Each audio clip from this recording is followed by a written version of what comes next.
Good afternoon and welcome to TalkSports, our Saturday sports program, our weekend program, our program where we speak to the movers and shakers in sports, the sportsmen, sportswomen, coaches, administrators, everyone involved somewhere or the other. As indicated, our discussion this weekend will look at the chances of Caribbean athletes at the upcoming World Championships.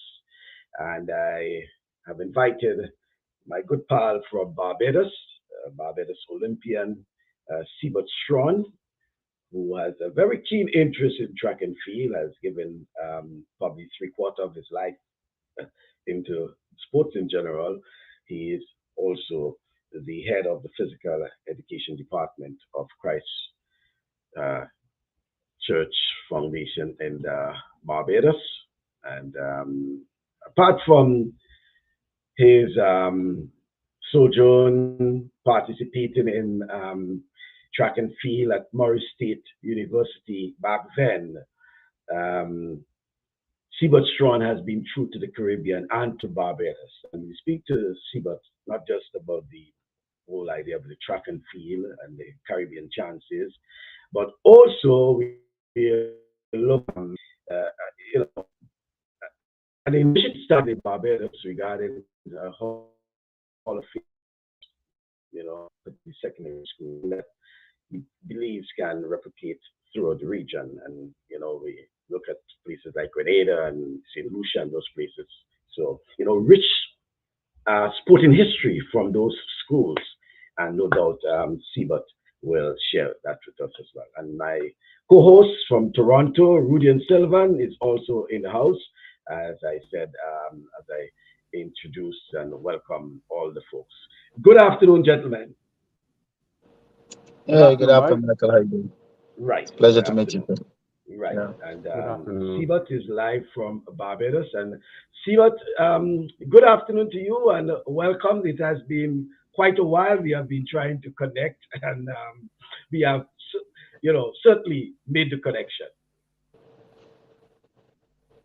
Yeah, certainly, Mike. And I know we last spoke last in 2022 and during I guess, the COVID period. So I'm really, I'm happy to be here to share some of my knowledge to the rest of the Caribbean. Right.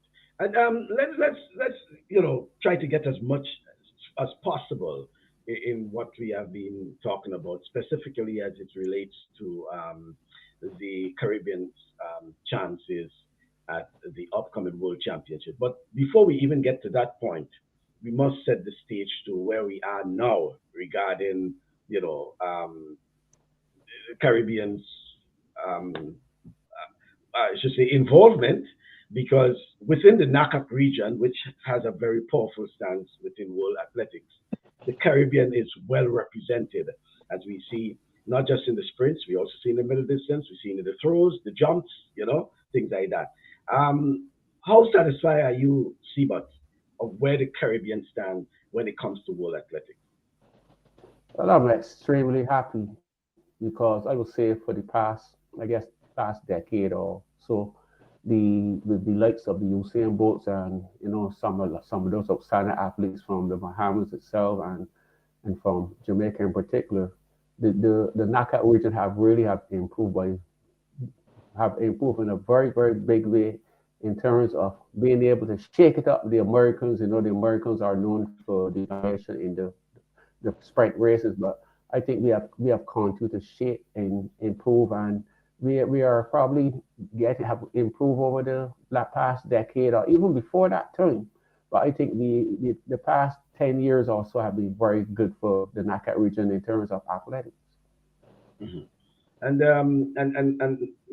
yes, you mentioned Usain Bolt, but certainly there have been quite a few individuals, and both male and female athletes in particular, who have basically, carry the Caribbean on their backs, if you could say that, on the international stage. Um, if I can probably zoom in at, Barbados itself, who probably years back would have been, up um, in terms of representation, you know, whether it's the Bahamas, Barbados, Jamaica, Trinidad and Tobago, they were looked at as probably the top in the region in terms of track and field. But Seibert, it appears that of recent, and despite the one or two athletes, Williams and Jones and others, you know, what has gone wrong with Barbados? What can you say attribute to Barbados for fall from grace, if we may say that, in terms of international track and field?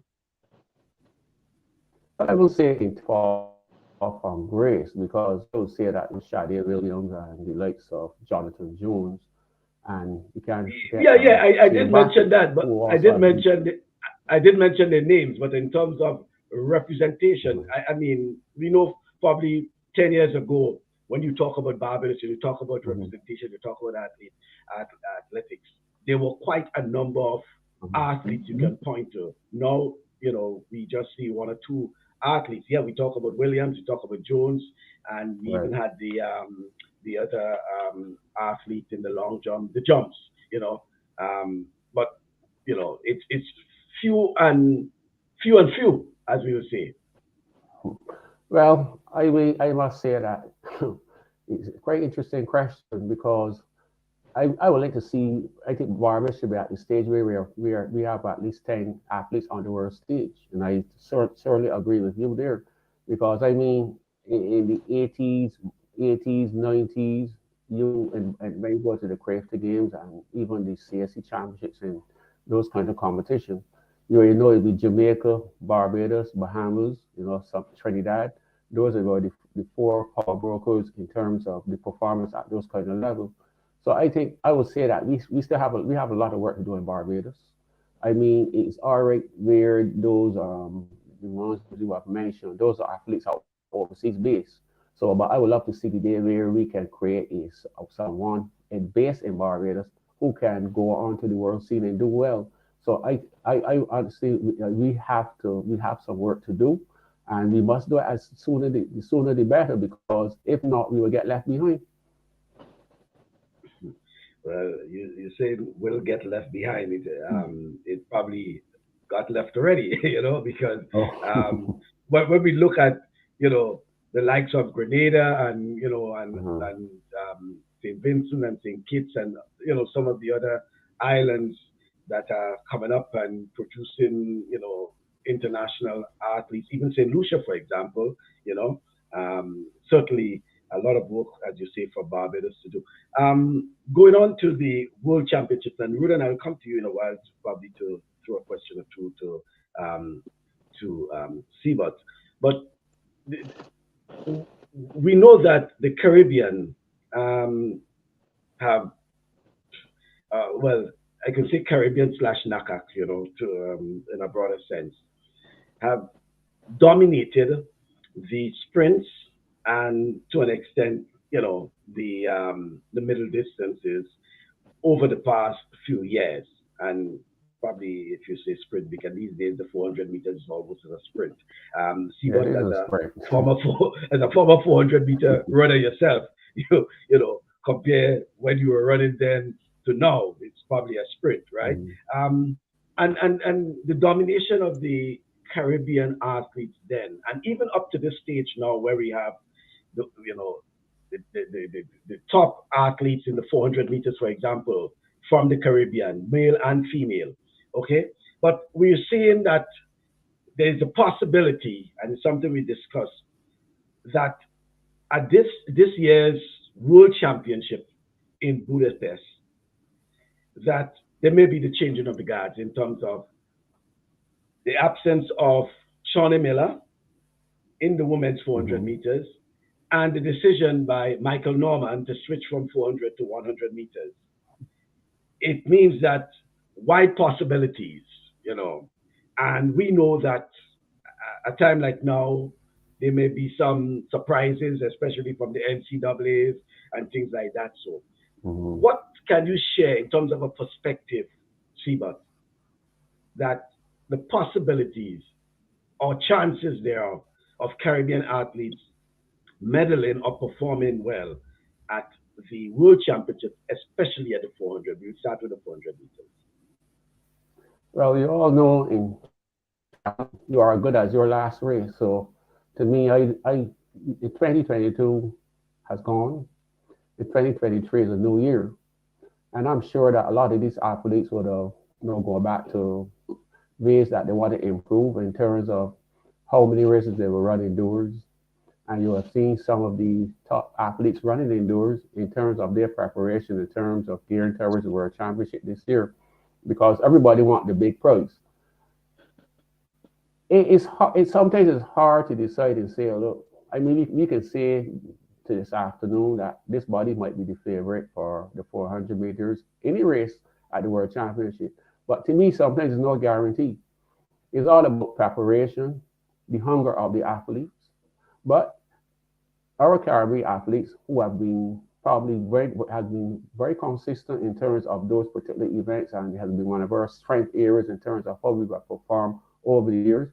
I'm sure that their chances are just as good as anyone else. But people tend to want to change events as year, as you call Mike Norman, Fred Curley, which is trained by your good Pat Ali Francois in Grenada. Francis, yeah. Yes, I really hope that I would love to see him back in the 400 meters once more, because you never know. I don't know what will be his plan. I watched a video of him running the 200. I think it was a couple of days ago. So I don't know if he'll be geared back down to the 100, 200 meters. So that is a bit unknown. But in terms of the females, remember Sharika Williams went to the 100, 200. She did very well last year. We don't know if she'll be back in the 400 meters. That would be crazy. They got the world record holding the 400 meter hurdles. My understanding is her focus will be in the 400 meters this year. You got Palano from Dominican Republic. You got Bolt run the 49.26 in the indoors for the world record in the 400 meters. So I just say it depends on what focus the athletes are what in terms of their overall goals, in terms of what they want to achieve this year. But the 400 for females could be quite interesting, especially even if not at the World Championships on the world circuit for this year. So outstanding year. Oh, because I was about to say, Seibert, you call all these names and you have not even mentioned Williams of Barbados. I'm saving the best for last. All right. Saving the best for last. I am sure that. I mean, I was extremely proud of her in terms of her performances in 2022. She showed a lot more consistency.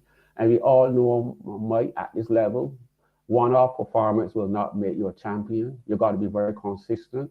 And I think she has shown that she can run with the best in the world. She proved it at World Championship, and then she did perform very well on the Diamond League, and then that Commonwealth game. So she for sure will be in the shake-up in terms of this year, as long as she stays fit and healthy. So the 400 women will be quite interesting this year in 2023. Okay. The men, I still wanted to talk about the men, but there's a comment here that Edwin Sam, who is actually in New Jersey, he's saying that keep eyes on Jeremy Richards. That's from Trinidad and Tobago. Mm-hmm. So and then you have your boy Jonathan Jones. We have the Kirani James. We have Taylor from Jamaica. Christopher Taylor from Jamaica. They were guys who were all in the final. That's Taylor. You had Kirani. You had Jonathan Jones. So quite a few, and from the Caribbean region. What can you say about the men? Interesting enough that Richards, he was someone that always impressed me. He always was known as a 200-meter athlete, but he runs outstanding legs in the 4x4 for Trinidad and Tobago. And he won. He has been impressive so far indoors in the 400 meters. So he might be the person who might take up the challenge in the 400 meters. As you said, with Mike Norman out, you cannot count the veteran Kirani at all. I mean, he's always going to be consistent. He will be in the finals, and anytime he's in the finals, he will give some trouble. You got Hudson Smith from Britain. You also got the world record holder from South Africa. I know he's trying to come back. You got champion Ellis, who ran under 44 seconds. Stephen Gardiner, I would like to know the status of him at this present moment. So there's a whole set of good, outstanding crowd milers in the world. And remember the guy that won the Commonwealth Games from is one for the African nations. So there's a whole set of probably about 12, 14 quality crowd milers. And remember, there's only 8 layers of Mike. So it, a lot depends. A lot depends on the preparation from last year because I'm sure in terms of your general preparation, how you are prepared, if you're going to run inside, if you're going to run indoors, and when you're going to start your outdoor season. So it's all about the person who managed themselves best will be the champion in 2023. Interesting enough. Rudian? Seibert, pleasure to meet you and speak with you. It's Yeah, truly you said it clearly. It truly is about preparation. The 400 itself, as I run the 400, is a very technical event. And a lot of people feel that they can run the 400 and they can't. It is not as easy as it is. So the men, it's open wide for who can be the world champion. But it's all about how much event you're gonna do throughout the summer. And are you doing indoors? Are you doing outdoors? Have we seen that young lady from the European who is running 40 what she ran 48 point or 49 point? Sorry, too. Yeah. I mean, to me, I think I as a 400-meter runner, I think she can blow up later on. It could be too soon. It could, but that's me as a coach and as an athlete. But it's just about how you prepare yourself. I mean, after this, you can just sit out for a good 2 months and not do nothing and just prepare her body and prepare her mind. That could be the situation, right? Because you've seen a lot of this top athletes is competing a lot now than we ever seen before. Is it because of finances? Is it that's the reason why they're running? Because now it is about the money. It's not about anything else. It's about the money. So is it that's what it is now? We see a lot of them didn't even compete in the US indoors. They went other places because they can get a 10,000 here, 20,000 here, and so forth, right? So it's all about preparation, how you prepare yourself, the mindset that you have, especially in the 400. We even go into the 100. It is not an easy race to run either. A lot of people think they can transition from one to the next. You have a few. Most people look at Usain Bolt. He was out of the scene for a while, preparing himself for the 100. He didn't just jump from the 400 to 100 and just went right into the 100. It takes some time. So so you see a lot of these people now want to switch over, thinking that it is okay, but it's not. But even going back to the lack in let me just use Barbados, because I mean I remember as a young lad growing up learning so much about Barbados. When they get on the world stage, they had so much athlete. What is the reason in your views for that, for the lack of that? Is it the time we're living in, generation, the focus is not into the sport no more? Is it finances? Is it what because I mean, and that's not only for Barbados, it goes for a lot of the other islands. Jamaica is the only island we see that really constantly developing athletes, constantly. And we at the junior level, we see other smaller islands have 1 or 2 athletes and they're coming up good, and after that we don't hear from them again. In your views, what do you think is the transition or the issue there?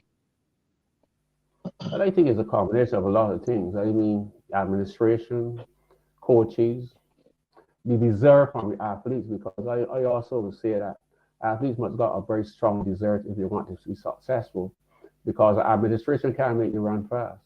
A coach can give you all the workouts, and it's for you then to do the workouts and do them properly.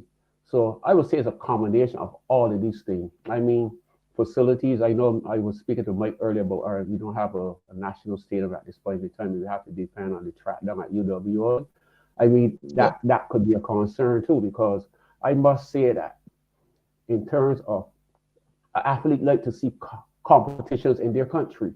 I mean, and maybe where we living the Texican Games back in the 1980s, which was one of the best things that ever happened to our athletics.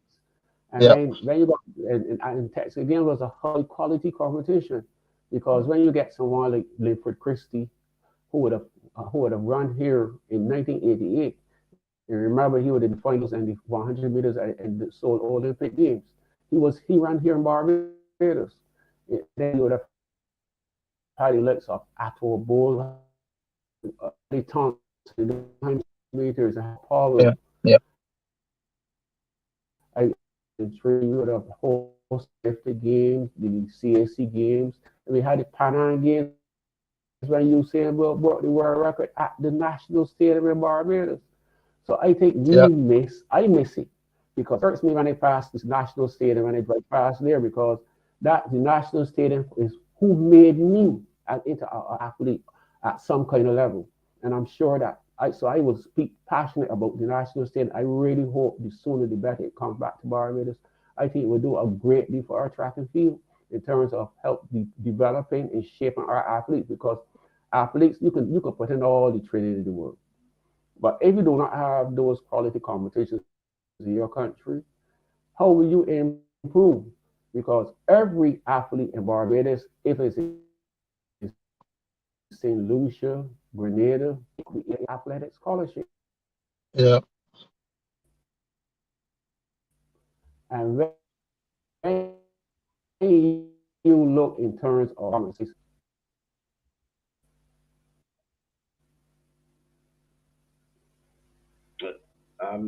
Seibert, I think we are you hearing us now? A little bit.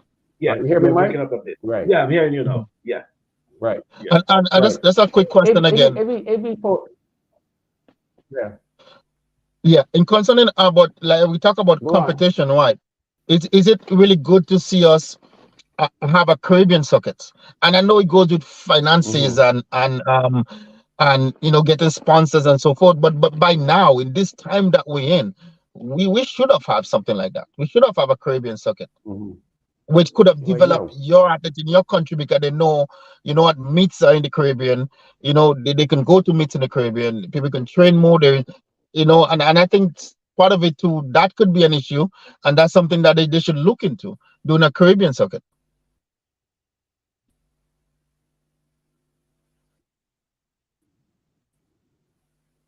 Oh, Seibert, are you there? Like he's breaking up a little. I can hear you, yeah. Yeah, okay. I can hear. So, yeah, he was asking you about more competitions for our Caribbean athletes. We know that with, as you outlined, the issue with Barbados has to do with the stadium, the facility. Although places like St. Lucia and others are now, St. Lucia Stadium, main stadium, I know have been occupied as a hospital for the better part. But we have in Grenada, we have in St. Kitts. Most of the islands are now improving facilities and things like that. Yeah. Which give an opportunity for for them to train their local athletes to international standard. It means that their coaches, their officials, are now well equipped and etc. etc. The situation in Barbados, as you indicated, is kind of dire, especially as it relates to the national stadium. But there are two issues there I also wanted to talk about because there's the Usain Bolt facility at UWI, I think. And then there was also the possibility that if the stadium was ready in Barbados, that this year's 50th anniversary of Carifta Games could have been staged in Barbados, where it was actually born, 50 years ago. Share your views on that, Seibert. Well, I guess we all would have been hopeful that we would have hosted the 50th anniversary here in Barbados. I think that would have been a great, especially for our country, not only because of the athletics, but for our economy. So, but I mean, that's something that what would not occur this year. But I must say we must be thankful for UWL because if we didn't have the facilities at UW at present, I don't know what we would be doing at all. And it would have really have hampered us. So I know at presently that the government is presently working in plans in terms of getting the new stadium back on in shape, and I really hope that it will be done as soon as possible because we really need a new national stadium, and the sooner the better because athletes, because the media benefit, the vendors benefit, the economy benefit, the hotels, the taxi drivers. So hosting an international meet do a lot in terms of helping shape and develop any country in the Caribbean. And would you say that there's more interest on the part of cricket than probably track and field and football? Because while Hmm. you have been waiting for the refurbishment or the construction of a new facility for track and field football, lots have been happening with Kensington Oval in Barbados. Well, I think for that question, I will just leave it outside the all stump. But I'm quietly confident that things will be taking shape in the immediate future, and I will remain very positive and open minded about it. Mhm. Nice, see what nice. But a lesson in disguise because this year your school was able to host your track and field inter-house track and field championships at the school grounds, and you reported Mhm. that it probably was the best in many years. Talk to us about staging the school sports at the school grounds under lights for the first time and the experience, Seibert. Well, I mean, at first we was going to host the event down at UWI, but because of the possible dates, through my principal, Mr. McCarthy, and some of my team from the physical education department, we said, you know something, let us bring it back to the school grounds because we have been recently have been one of the schools that have been getting the support from the National Sports Council in terms of the redevelopment of our field, and they're spending good resources in terms of redevelopment. And I thank the National Sports Council. And and I mean, we planned this. I would say this event was planned probably about in 3 weeks, and we got sponsors on board. We got I just say we had a team that everything just fall in.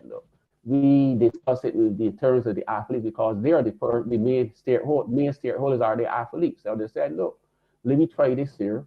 And I must say, I was really overwhelmed in terms of the support last Thursday. And your good friend Ezra Stroh, wasn't me, stated that there were over 3,000 people at our school sports this year, last Thursday at our Church Hill grounds. And I just said we have received very positive feedback from all of our sponsors. You know, the old scholars, the students role turned out very, very well. And parents, I just say the old scholars, and we had a good turnout. And I must say that we give another school like St. Michael's School, there would have been the first school to have hosted a night track and field competition in the afternoon at the UW, and it would be very successful. So I just say we've tried to follow things that have worked for others, and I just say we turned out to be the first school to host actually at our school grounds. And so the plans going forward is certainly that we looking to find ways that we can improve our product, and it probably might remain there for a period of time. Yeah, well, you never know. Your school ground might be the future national stadium, in terms of because you Well, have the lights, I so it's just a matter of developing it. yeah, certainly. And I mean, events in the afternoon makes a lot of sense because if you realize the sun has become very, very hot. And I mean, you guys are up in North America, and I say you warm greetings from St. Philip, which is very reserved. And you offer the opportunity of parents who can go to work in the morning, or scholars can do the similar thing, and then come Yep. in the afternoon and come back to their old hunting ground and enjoy a good evening of good quality track and field. And that's what it turned out to be. Yeah, that's yeah. I mean, hearing it, I just like the idea because the athletes they feel at home, the students feel at home, and even the spectators, Right. the scholars, Yeah. as you say, the old scholars. and they come back Mhm. at home, and Yeah, it's almost nostalgic for them, in terms of yeah. that, Mhm. and And what we speaking about also have that, done, Mike, too. sorry, Sorry. yeah, go ahead, What we go ahead. also have over the past years, what we have done, because sometimes we always wait until a funeral to say some nice things or celebrate someone. So we every year we make it, we honor two of our former outstanding athletes and honor the meet, name the meet after them. So this year, we had an Olympian Alan Inks, who would have been one of my teammates back in 1988. And Sharon Laurie, someone who would have both have gone on scholarship, but she went on scholarship, and she would have represented Barbados at the Crafty Games. And so these are things I think schools, especially high schools, must find ways in terms of celebrating their own, and they can do it on their own. And so that you don't always have to depend on government. You got to do True. those kind of initiatives. Yeah, Okay. that's good. That's really good. A nice segue. I mean, really, and I mean, you hearing that. I mean, thinking about schools, let's say, for example, in Grenada, that have their own grounds. Normally, Mhm. this, from the schoolyard into the school grounds. This sort of thing. A nice Mhm. way of having, competitive, track and field championships, or even going forward other sporting events like football, like cricket, Yeah. these sort of things like that. So, and I'm certain that Seibert, in terms of the logistics, it would have been, easier for you, because the school is right there, the grounds right. You had to go to UE, you have to get the transportation and all these sort of things to Yes, get yes, to the UE grounds. yeah. So I assume it would have been much easier. And it's a nice segue, but just before I go on to that, there's a comment from Davis Adams from Grenada who's saying, I like the idea of a Caribbean circuit, but we are aware that there must be necessary resources pumped into it so that it will not fail quickly. Because, for instance, the circuit has to Mhm. compete with the other international circuits. Then it is a competition of prize money Mhm. and then back to square one, which Mhm. sometimes, you have to depend a lot on governments and if you do not have something that is sustainable, Right, there's right. certainly governments will find it difficult to support something like that when you have other, social issues to deal with. You Mhm. telling the government then to support something like that over probably, education, health, these sort of things. So it's a sort of 50-50,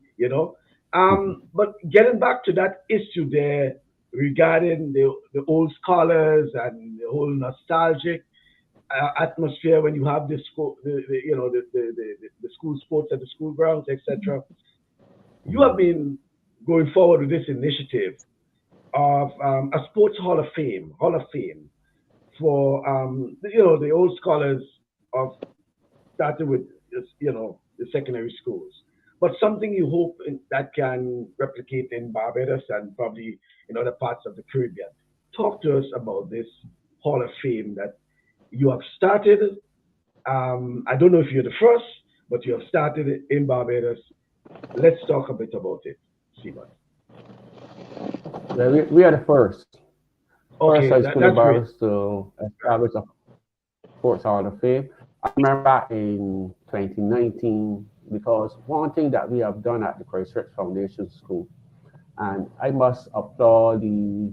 I have since I've been there since 1994, and I've worked under Major U Barker, the Major U Barker, Cumberbatch, and now David McCarthy.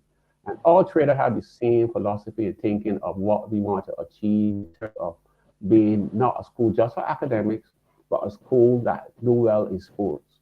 And I must say, Mike, that is one of I'm the still when you upset speak to when you for speak to transition. the new incoming students at the school that come into the school in their first form, they come to foundation school because of sports. As I said, we are a strong academic school, but one of the main reasons they also come to Christchurch Foundation School because of our sports program. Very good sports program, very all around. Right. So back in 2019, we have always given our student athletes the opportunity to travel, to go on overseas tours. So we would have attended the Penn Relays for 3 years, back 2016, 2017, 2018. We would have go to Canada on 2 occasions, but in 2019, we attended an international youth international meet in Maryland at the Prince George complex in Maryland. So we arranged before we would have arranged a tour to visit Howard University, and who the coach there is the outstanding hurdler there, and we saw there how they set up their Hall of Fame at the school, at their school, and we said, look, when we went back to school, we spoke to both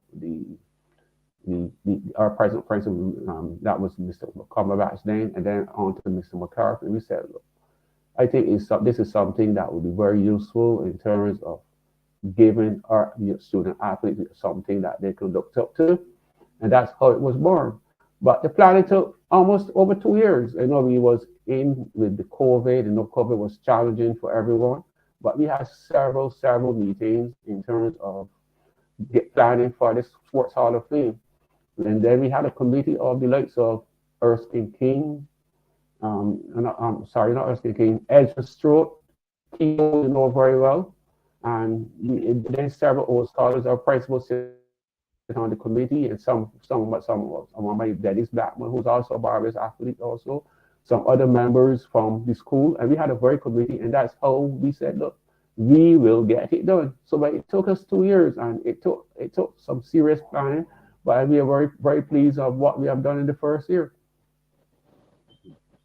So exactly how it is, and how you hoping that other secondary schools in Barbados, or other schools in Barbados, because it could be any school for that matter, will be able to go forward with such an initiative?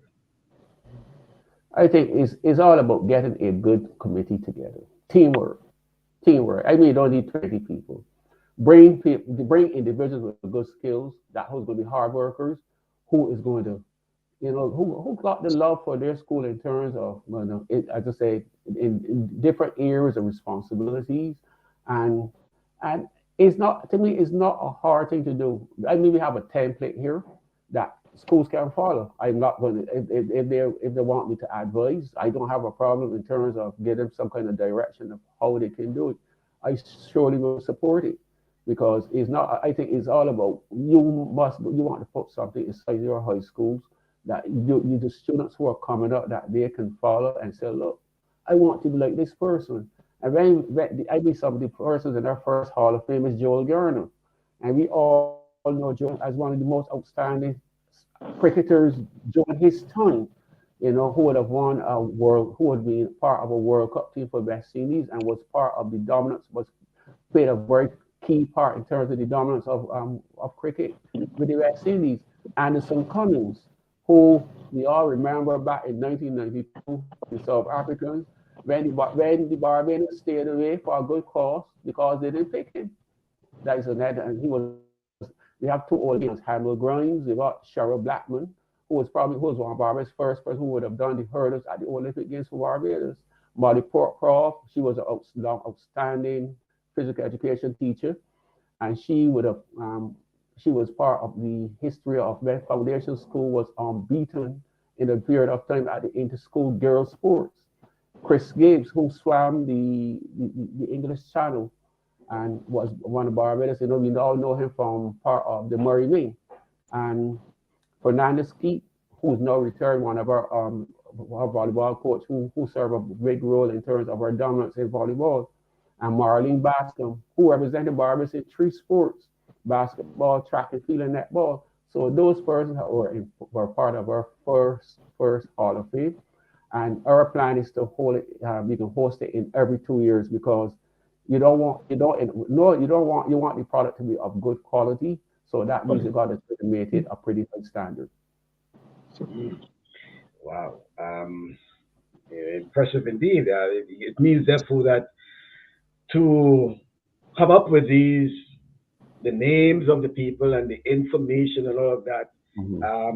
You said you need people who can do the research, the necessary Yeah. research, and get the information. Is it also for posthumously that people would have passed, Yes. to the great beyond? That's well, Molly Portcroft, who's late, who had passed away, and it was all ironic that if you know of Alison Leacock, and here in Yes, Barbados, Alice. Yeah. she's a former student at the Christchurch Foundation School. She represented her on that night, and Alison also would have represented Barbados at the Cricket Games too. I'm sure a lot of people don't know that, but she was. I understand she. I didn't. I was a youngster at that time, but I understand that she was a very quality athlete during her time at that time it was the Foundation Girls School, because Foundation School before, I think it was in back before 1990 in that era, there was a boys' school and a girls' school. But right now we is Christchurch Foundation School, so the boys and girls go to school together.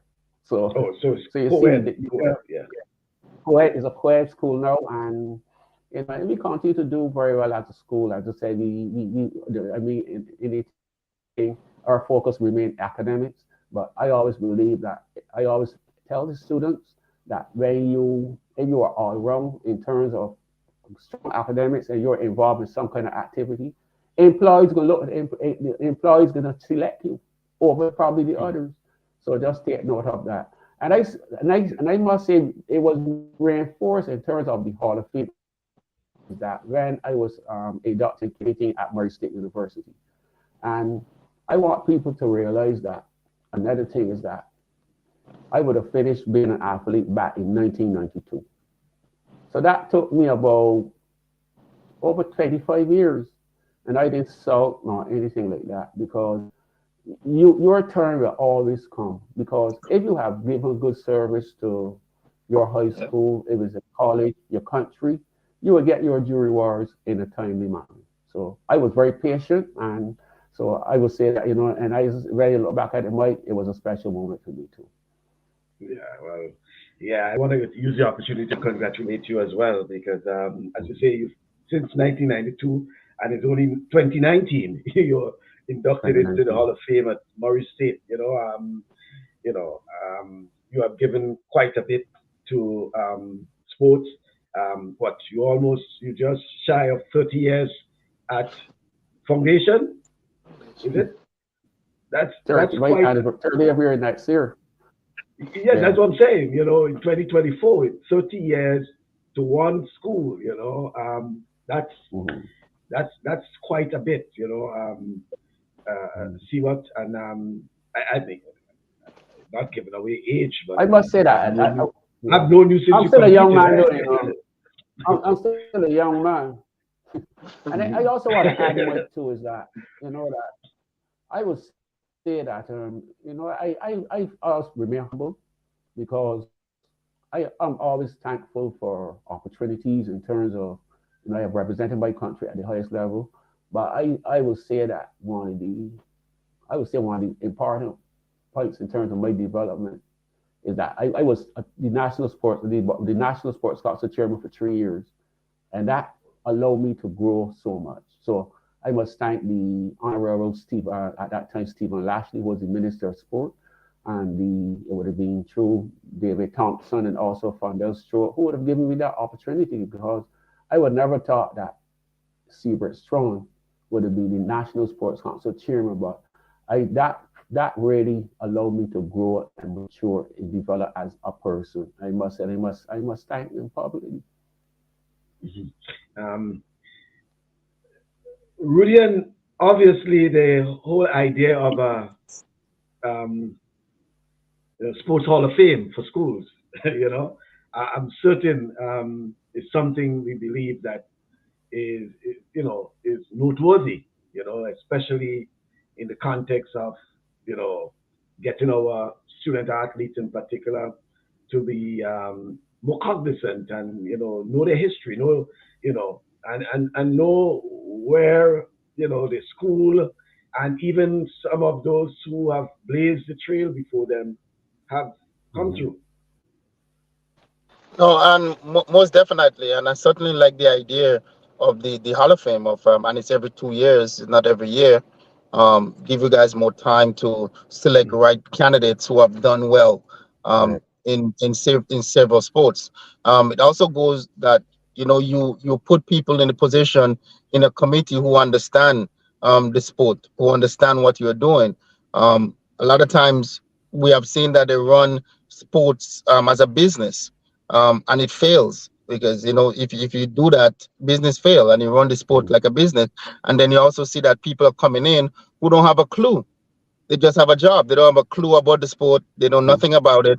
They know nothing about the committee that they put in. They just have a position. So it's really good to see that you can do mm, that. Have people there who understand what you're doing, um, in terms of what the future is like, or what you guys want to do in the long run.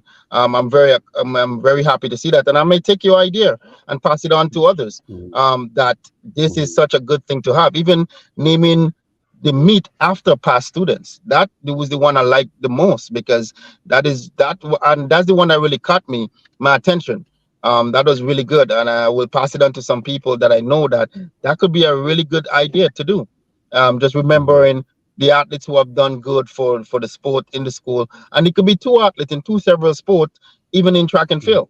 You could say a Right. netballer and a track and field athlete, just to recognize the athletes, recognize past students who have done good, or who is doing well, and making a good contribution back as well. So that's really good, and thank you for that idea, and continue doing the great Mhm. things that you are doing.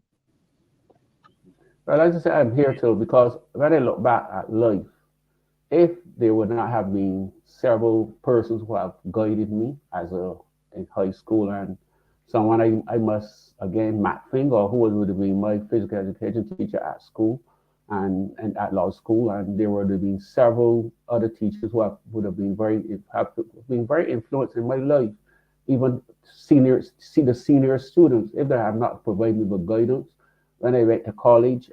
Stan Naruski, although he was my coach, I regarded as my father figure. And there would have been several persons at that university who would have provided me with good guidance. Even here in Barbados, I know that I always remember the first time that I got a call from the Christchurch Foundation School back in 1994. I was actually at my present wife at her farm home down in St. Michael's, and I got this call, and I got interviewed by Major Barker and Sheldon Perkins, who remains one of my first closest friends that I can call and ask for advice up to this day. So you also need the right persons around you to provide you with guidance. And try to listen. I mean, you don't have to take up everything, but try to listen to the best advice. And that's one thing I've always lived on, is that I listen. I regard myself a good listener, but I then will make the final decision. Back in college, I would have been. I'm a member of the Alpha Phi Alpha fraternity, and those guys. And I remember when I went back to Murray back in 2019, I reached out to those guys. I have not seen them since 1994, but these guys made the effort to be there with me on that day because they remember the good times back in college, and they want to be there to be with their brother. And so those are the things that, again, you need the right people around you that can help guide you and right in the right direction. One other thing about terms of the Hall of Fame, Mike, is that our event was fully sponsored. Was fully Oh, sponsored. Was fully sponsored. We had over 10 sponsors, and they love the idea, and I'm sure I'm very hopeful that they will come on board next year again. but regarding that, so do you have physical space at the school to put something there? I mean, apart from the ceremony itself, do you have physical space at the school to put whatever you need to put there so that students can see, read, visitors to the school can see as well? Mike, that is something that we certainly are going to work on. We're working upon, and we have plans in terms of having we have a physical space, but and we are working on it at this point in time. But that is certainly something that when you next time you come to Barbados, and my good friend there, you guys, I will invite you up to Christchurch Foundation School, and then we can go into Oysters to get some fish and chips. I So like that's the plan. That's the plan. Yeah, I like that That's under tourism the push. plan. Yeah. I like that tourism push there. Yeah. Next time you visit, Christchurch Formation and then to Oyster, right? To get a fish. Yeah. But so looking forward, Seibert, if we can just go back to our original discussion, Mhm. what do you perceive as possibilities? And I know that we zoom in specifically at the Caribbean chances, but Mhm. in generalizing for the World Championships, I mean, it's almost, I know COVID, because of COVID, we having World Championships almost back to back here, you know. Mhm. We having the Olympic Games, for example, the cycle is sort of mixed up until after 2014, we'll probably go back into the, the real thing. But, Right, right. you know, do you think that will affect the psyche, the preparation of our athletes for a high level meet as world championships, almost back to back? I don't think so. I think the athlete seems to be got all this built up, pent up energy. I really I was watching the indoor meets last night in terms of the college meets. The athletes are hungry because remember we had 2 years of really not a lot of activity. So I think the athletes got a lot of reserve in their tanks. And again, athletics always offer a lot of unknowns. Because as I say, we could make a prediction and say, look, we want somebody from the Caribbean and all of these races, but it's no guarantee because remember our Hobbs from who went to attend LSU. She ran on this. I think she ran very fast in the 60 meters yard. I think it was 2 weeks ago. So Alicia Hobbs. the yeah, Hobbs. I Yeah. mean that is a fast time indoors. And a name that we must take some focus on is Julian Adford. I think I'm very Yeah. impressed with her. That From the St. Lucia? University of Texas. Yeah, she ran in the heats last night. She ran 7 minutes flat. So it can be quite interesting what time she runs in the finals today and at the University of Arkansas track, which is known to be a very fast track. So again, it's all about opportunities. I mean, I may can say that I would love to relive probably some of the memories now if I could have been running all this like, in this time now, but all I could do is dream now. I could dream and stay focused in terms of helping shape and developing the young athletes in Barbados because I don't look at myself just as Christchurch Foundation School. I look at myself if given the chance that I would like to help to shape the lives of our best 400-meter athletes in Barbados because I would have I know I have something that I'm certain that I'll be able to run at a certain kind of level and I'm willing to give back anytime because I want Barbados to do well first and surely the Caribbean. So when you know when the Caribbean do well in any kind of activity, we have a very very good feeling. We will continue to dream to when the West Indies team get back to be the world number one team, but we will remain very hopeful, Mike. But I just say it's all about these things don't happen overnight. It's a whole total package of terms of all the stakeholders being on the same page because I am sure that although Jamaica does do very very well in track and field, Jamaica got problems too. It's got I was be reading that some of the athletes be complaining in this area too. Where they Certainly. were complaining, Grenada, St. Kitts, Trinidad, and Tobago, they're complaining all over. I guess I know there's a Caribbean thing that we like that we like it that way. But the American athletes is complaining too because all the American athletes don't get treated well. But it's how much you want because this generation to me, they have a lot more resources than when I was competing back in the 90s. They have a lot more resources in terms of the funding from the IOC, provide good funding in terms of some of the athletes as long as you reach a certain level. In terms of coaches development, coaches now getting more opportunities in terms of going to a different set of courses and different things like that. So the resources are there. I also thank Jamaica in terms of how they continue to embrace athletes from the other Caribbean countries. And I think if you might could tell me if there are some Grenadian athletes who goes to high school in Jamaica they're from and St. Vincent and the other Caribbean islands. So I think it's all about sharing ideas. And if we continue to share ideas, we, the Caribbean, will continue to do very well in track and field. Yeah, I certainly agree with that. I'm hoping that we can see that replicating throughout the Caribbean. You did mention West Indies, and when you say West Indies, it's normally cricket, but and when we talk about Caribbean, we talk about track and field and athletics. Mhm. Or West Indies, we West Indies is synonymous with cricket, Right. and Caribbean synonymous with other sports like track and field and football and things like that. So, but certainly we hoping, Seibert, that Mhm. our athletes on the international stage, and particularly looking at the upcoming world championships, we can hear probably much more about athletes in terms of their preparation. Some of them are in the indoor season, so we have been following them, Right. and from the indoor straight into the outdoor for some of the other athletes. As Rudian was saying, some athletes strategically decide to, you know, skip the indoor season and just concentrate Right. on preparations for the outdoor. It's all about Mhm. their strategies and what probably their coaches have in mind for them and what their body's telling them, etc., etc. But we hopefully wishing our athletes all the best. For sure.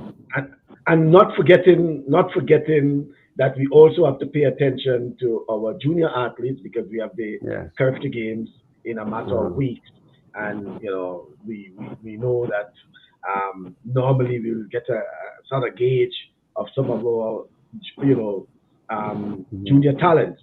Those Mhm. we can watch for probably for the next year or two and things like that. So, what about Barbados' preparation, Siba? Right. Interesting enough, this weekend is our Louis Let's Championships. So I will be following. I will not be able to get there today, but I will be following it online to see how the athletes. I know I have a youngster running the 400 today. He run the 800 2 weeks ago. His first race. We have been he's a senior athlete now, so we have been very selective of when he runs. And I keep telling him, do not be fooled and believe that the more races you run, that you're going to run fast. It's all about preparation in terms of training. You're hitting the marks in training, and then you run the races at the appropriate time. So today will be his first 400 meters for the season, and I have challenged him. I just tell him I want a personal best. Don't tell me. Don't tell. I don't want to know the time. Don't. We don't. I try not to predict your time before. I want a personal best, and I expect him to perform at a pretty high level as long as he do the things he's supposed to do today.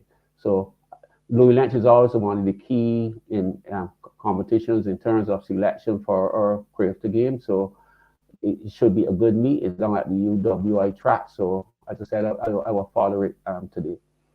And Okay. then you have the world or junior championship. I think it will be in 2 weeks. And our major competition, one of our major competitions is BSAP, which will be held from the middle of September of March, sorry, and then the last 2 weeks of March. So again, the I'm sure that all schools will be gearing and gunning for BSAT this year, and I'm part of the committee. And as I said, I know you on previous programs you were actually discussing your inter school competitions. And as I said, we have a committee in Barbados who's led by principal of our high school, Miss Wade, and co-chair by Andrew Braffett. And we also have some other principals who's part of that committee and some coaches. And so we do our best. We do a very extremely good job. He's in charge of in terms of the before the finish timing system. So we have a pretty efficient team. We look in terms of putting on a quality meet in the middle of March, and because I am sure that the people BSAT is one of the biggest supporting terms of support here in Barbados, one of our major competitions in terms of support, in terms of clearance. Again, the old scholars comes out again. So we look forward in terms of the return of BSAT in 2023. Well, that's good to hear. And BSAC is actually the equivalent of our intercall. So Yes, in Grenada. So yes. it is similar in terms of major sporting event. It's actually the last week of March as well. Mhm. Always 2 weeks before the Caribbean Games or the Easter weekend. So we're looking forward to that. I really want to thank you, Seibert. One last thing I want to just mention is that Tell me. as I said, just back on the Hall of Fame, that the I was here down in the other Caribbean islands, so I'm always willing to share with them.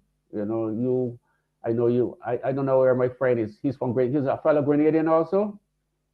Yes, he is. He is from Grenada. He's from the Northern Parish. I know when last you visited Grenada, you didn't get to Grenville. the Northern That's Parish. Grenville. No, that's No, no, St. it's Patrick. St. Patrick's. St. Patrick's St. Day. Yeah. Patrick's, right? And Yes. let me Yes, say this: I yes, know yes. Grenada is one of my favorite Caribbean islands. I probably after Barbados, Grenada is next. I must say that, and I'm always willing to come and share in terms of if they like the idea, I am here willing to share, so you can extend those courtesies to them for me. Yeah, yeah, really appreciate that, see, but certainly I will pass on that sort of information to the relevant authorities in Grenada. And, it's a pleasure having you on the program to share your perspective on, the chances of Caribbean athletes at the World Championships, as well as the whole idea, the initiative of a Hall of Fame for the secondary schools, well, schools in particular in Barbados and possibly in throughout the Caribbean. I want to thank you very much, Stephen. Thank you very much, Mike, and Yeah. nice meeting you guys. Enjoy the. I hope that I guess you guys in the cold, but as I said, No. I will enjoy the warmth of the Caribbean for you. Well, I actually left the cold for a while. I'm actually in Phoenix, Arizona this week. Phoenix, right? Phoenix, yeah, Right, in right, Arizona. right. Even though it's Well, desert like, I'm in the snow. yeah, even though it's I'm in the desert snow. like, it's a bit mild on the outside for today. Um, I think later on, when I say later on, later in the year, probably April, Mhm, May, gets a little warmer in Phoenix. But mhm, here in Phoenix mhm. for the So next the few guys weeks. are Conrad is in charge of the AAB still in Grenada, or Conrad and those guys, County Oh yeah, Francis. yeah, yes. He's the president of the Grenada Athletics Association. Yes, Good, good, good, good, yeah. good, good. All right then. So thank you very much, Steven. Thank you, Rudian. Thank you very, All Thank right. you, man. It's thank a you, sir. pleasure. Yeah. Okay then. No All the best. problem. Thank you very much. Yeah. Thanks. All right. All right. Yeah. Bye. Okay then. Yeah. So guys, as you heard it there from Seibert Straughn, he is live in Barbados, and then we had Rudian Silvan in Toronto, Canada, and Seibert speaking to us about his perspectives on the Caribbean chances at the World Championship, the upcoming World Championships in Budapest. Caribbean will be, no doubt, will be well represented there, and he believes that chances for Caribbean athletes, yes, chances they are, and the absence of Shawnee Miller in the women's 400 meters as the world champion, and then we also have Michael Norman deciding to make the switch. He's now going into the sprint, so the male field is wide open. The likes of the Kirani James, Van de Koch of South Africa, and others, possibilities. Edwin Sam suggested, well, he just said don't write off someone as Jeremy Richards of Trinidad and Tobago. So athletes are basically looking, I'm certain they will be looking at possibilities. Okay, the female again, the absence of Shawnee Miller, it means that possibilities for other athletes to make it into the four, right? Then we also have the Curfew Games, the 50th anniversary of Curfew, this year in the Bahamas. So quite a bit to look forward to in terms of international sports, certainly. And a couple of things that are definitely taking place.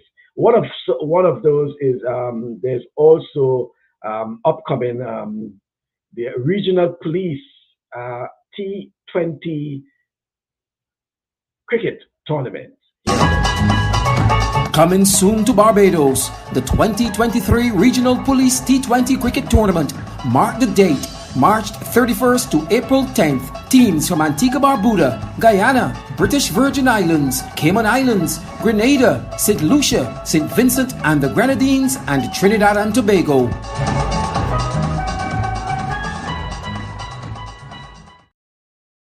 Yeah, something that we can look forward to. Regional Police T20 cricket tournament in Barbados, but most of the islands in the Caribbean participate in it. Very good initiative indeed. Look forward to that indeed. Yes. So, folks, that's our program for this weekend. Has been a pleasure being with you. As you see, in Phoenix, Arizona. Our program will be coming from there for the next few weeks.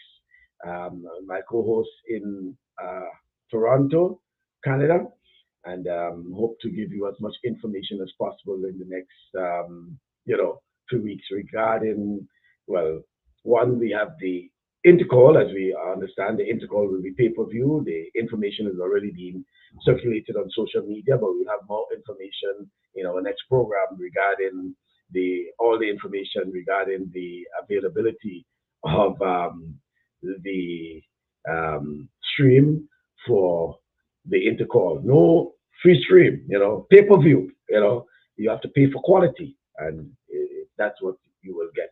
So we have all the information, some of the information circulating already, but in terms of the price, and all the necessary things that we need for that. Folks, thank you very much for being part of our program this weekend. Hope to see you again next weekend. Thank you, Theo. Thank you, Edwin. Davis Adams, and of course, Gordon, as well as those others who are looking on.